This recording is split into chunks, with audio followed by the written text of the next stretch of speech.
নমস্কার, কেমন আছেন সবাই? কুকুই ঝুমাতে সবাইকে স্বাগত। আবার একটা নতুন কুকিং ব্লগ নিয়ে হাজির হলাম। এক দিদি ভাই মেসেঞ্জার আমাকে পিন করেছে যে আমার নিরামিষ রান্না দেখতে তার খুব ভালো লাগে, তাই ভাবলাম আজকে নিরামিষ পদটা সে বলেছে আর কি তার জন্য অনেক অনেক ধন্যবাদ। নামটা হচ্ছে সুস্মিতা দিদি। তার দিদিভাইকে অসংখ্য ধন্যবাদ যে আমার নিরামিষ রান্নাগুলো তার ভালো লাগে। তা আমি আজকে সে বলেছে নিরামিষ রান্না চটপট যেভাবে তুমি করো, চটপট রেসিপি আমাদের সাথে শেয়ার করে দেখাবে। অনেক দিন হয়ে গেল দেখাওনি। তা আমি আজকে রোববার জেনারেলি আমাদের নিরামিষই হয় না। আমার শ্বশুরবাড়ি একজন আমার ছোটো যাবে পুজো দিতে যাবে, তাই জন্য আমি নিরামিষ আমাদের করতে হচ্ছে। তা এখন বাজে একটা, আমার পার্সোনালি অনেকগুলো কাজ ছিল, আমি সেরে এসে এই বাজার থেকে এসে জোগাড় করে রেখেছিলাম। তা এখন আমি রান্না বসাচ্ছি, একটা বাজে। দেখো এদিকে ভাত বসিয়ে দিয়েছি, অনেকগুলো আইটেম আছে নিরামিষই। নিরামিষ মানে ভাবতে হয় কি করব, এটা সবার বাড়িতেই হয়। মাছ মাংস ডিম থাকলে কিছু ভাবার দরকার পড়ে না।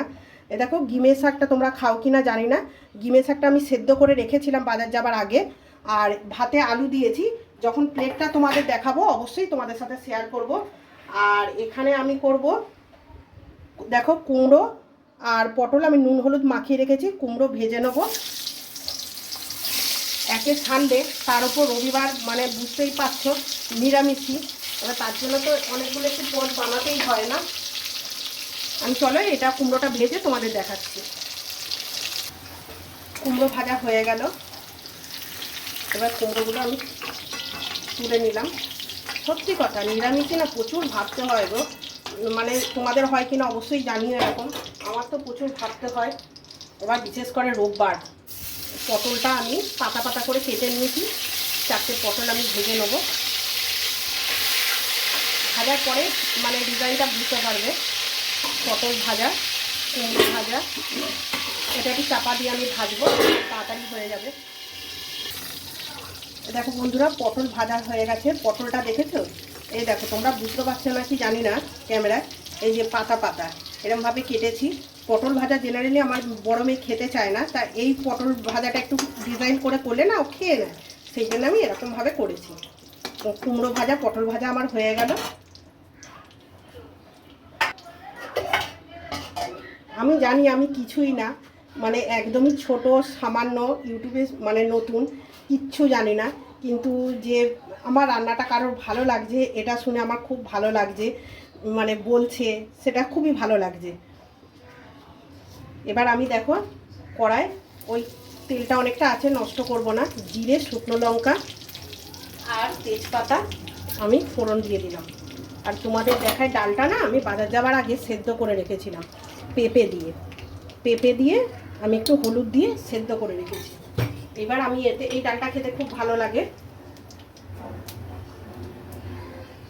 এবার আমি টমেটো দিয়ে দেবো,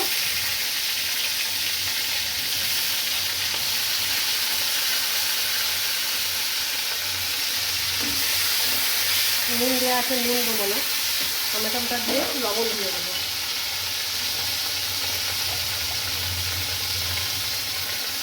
একবারে আন্দাজ মতো আমি লবণ দিয়ে দিচ্ছি, তবে টমেটোটা গলে যাবে। সত্যি কথা নিরামিষ না প্রচুর ভাবতে হয় কী করবো, আর নিরামিষ এক পদ দিয়ে খাওয়াও যায় না। রবিবার তো একদমই না, আমরা জেনারেলি আমাদের মঙ্গলবার নিরামিষ হবেই, আর হচ্ছে পূর্ণিমা অমাবস্যা ছাড়া এগুলো তো নিরামিষ হয়। বাদ বাকি আমি কোনো উপোস করলে মেয়েদের আলাদা করে দিই। আর আজকে যেহেতু বললাম আমার শ্বশুরবাড়ি ওকে পুজো দিতে যাবে বলেছে, তাই আমাকে আজকে সানডে নিরামিষ। আর আজকের দিনটা ভালো, রামনবমী, সবাইকে রামনবমীর শুভেচ্ছা জানাচ্ছি। তা দেখো ডালটা হয়ে গেল, এবার আমি ডালটা দিয়ে দেবো। পেঁপে দিয়ে ডালটা দারুণ লাগে।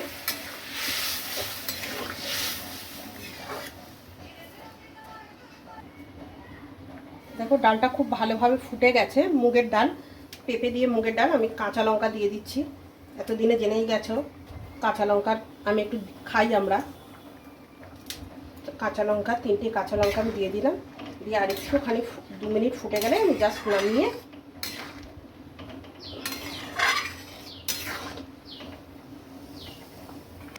দেখো ডালটা হয়ে গেছে, আমি নামিয়ে সার্ভ করে দিচ্ছি। এই দেখো পেঁপে দিয়ে মুগ ডালটা হয়ে গেছে। এবার আমি দেখাচ্ছি। এবার আমি কড়াই কালো জিরে ফোড়ন দিয়ে দিচ্ছি, আর শুকনো লঙ্কা ফোড়ন দিয়ে দিলাম, একটা কাঁচা লঙ্কা ফোড়ন দিয়ে দিলাম।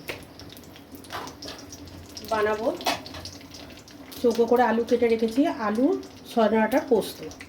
এটা একটু গন্ধটা বেরিয়ে যাক, তারপর আমি আলু দেবো। পোস্ত বেটেই রেখেছি। এদিকে ভাত হচ্ছে, আর বেশিক্ষণ লাগবে না। এটা আর চাটনিটা করলেই হয়ে যাবে। তোমরা কে কে ডিমের শাক মানে আলু ভাতে দিয়ে খাও অবশ্যই কমেন্ট করে জানাবে। তবে ওই দিদিভাই না আমার 2-3টে রান্না করে মানে দেখেছে, জানিয়েছে, খুব ভালো লেগেছে তার। যেমন বাদামি মুড় হান্ডিটা বানিয়েছে, তার খুব ভালো লেগেছে। আর একটা বানিয়েছে সেদিনকে মোরগ পোলাওটা। আর একটা নিরামিষই আমি পটলের না চাল কুমড়োর বড়া শেয়ার করেছিলাম, ওটাও করেছে। তাদের খুব ভালো লেগেছে, ধন্যবাদ অনেক।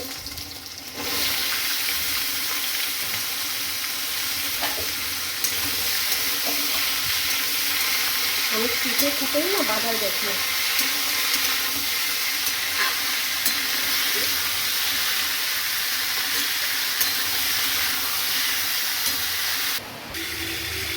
আমি লবণ পরিমাণ মতো লবণ দিয়ে দিচ্ছি, হলুদ দিয়ে দেবো। যেহেতু পোস্ত, হলুদটা আমি অল্প দেবো।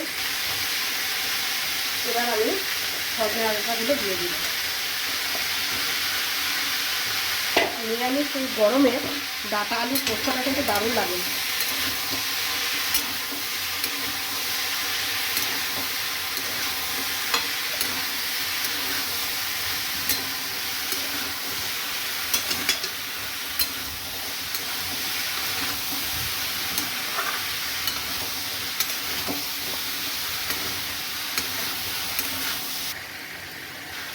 এবার আমি পোস্তটা দিয়ে দিলাম, পোস্ত বেটে রেখেছিলাম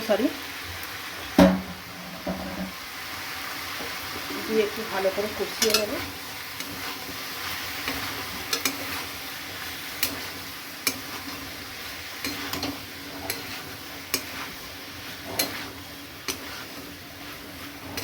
জেনারেলি আমি গরম জল দিই রান্নায়, তোমরা সবাই জানো, যারা যারা অবশ্য আমার ব্লগটা দেখো। কিন্তু আজকে একটু দেরি হয়ে গেছে, বললাম না, একটা প্রায় এখন 1:30 বাজে। তা ওদিকে ভাত বসেছি বলে আমি মানে গরম জলটা করতে পারছি না। আমি আজকে ঠান্ডা জলই দেবো, নাহলে আমি সাধারণত গরম জলই রান্নায় ইউজ করি। পোস্ত একটু বেশ ঝাল ঝাল হবে, খেতে ভালো লাগবে বেশ। আমি একটা লঙ্কার গুঁড়ো দিয়ে দিলাম। আমরা অবশ্য একটু ঝালই খাই।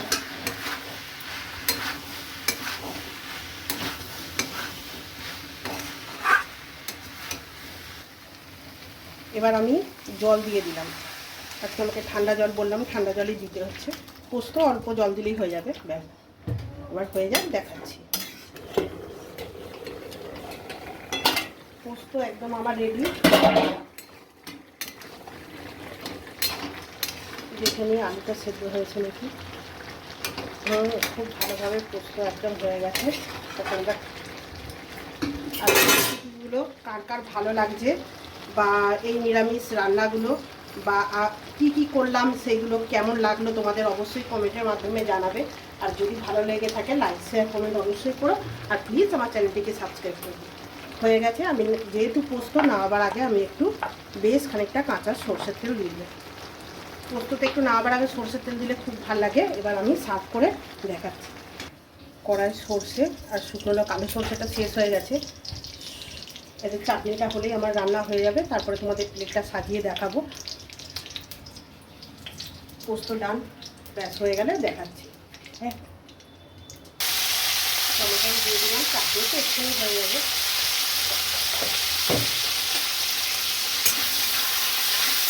চাপা দিয়ে সেদ্ধ হয়ে যাবে। টমেটোর চাটনি দেখাবার